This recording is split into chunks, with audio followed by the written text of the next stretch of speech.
નમસ્કાર, આપ જોઈ રહ્યા છો નેશન પ્લસ ન્યૂઝ. હું છું આપની સાથે હેતલ ભગત. વડોદરાના એમજી રોડ પર આવેલા રણછોડજીના મંદિરે તોપ ફોડવાની 150 વર્ષની પરંપરા 30 વર્ષથી બંધ થવાના વિવાદને પગલે પોલીસ કમિશનરે તોપનું નિરીક્ષણ કર્યું હતું.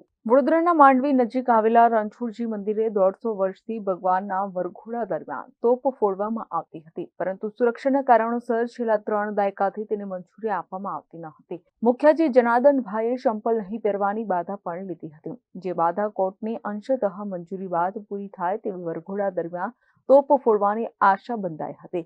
કોર્ટે સુરક્ષાના પાસાને મહત્વ આપી પૂરતી ચકાસણી કર્યા પછી જ મંજૂરી અંગે પ્રશાસન નિર્ણય લે તેવી સૂચના આપી હતી, જેને પગલે 26મી નવેમ્બરે વિજય યાત્રા કાઢવામાં આવનાર હતી, પરંતુ પોલીસે મંજૂરી નહીં આપતા વિજય યાત્રા રદ કરવામાં આવી હતી. તોપનો વિવાદ ઉકેલવા માટે પોલીસ કમિશનર નરસિંહા કુમાર ખુદ તોપનું નિરીક્ષણ કરવા મંદિરે પહોંચ્યા હતા. તેમણે મહંતના પરિવારજનો સાથે ચર્ચા કરી મંદિરના ઇતિહાસ તેમજ દસ્તાવેજોની ચર્ચા પણ કરી હતી. રણછોડજી મંદિરના મુલાકાત થઈ અને ભગવાનની દર્શન કરી પ્રસાદ લીધું છે અને એક મુદ્દા બાબતે મહાનશ્રીનું અને એમના પરિવારનું અરજીના અનુસંધાને આપણે ઇન્સ્પેક્શન પણ કરી છે, નિરીક્ષણ પણ કર્યું છે.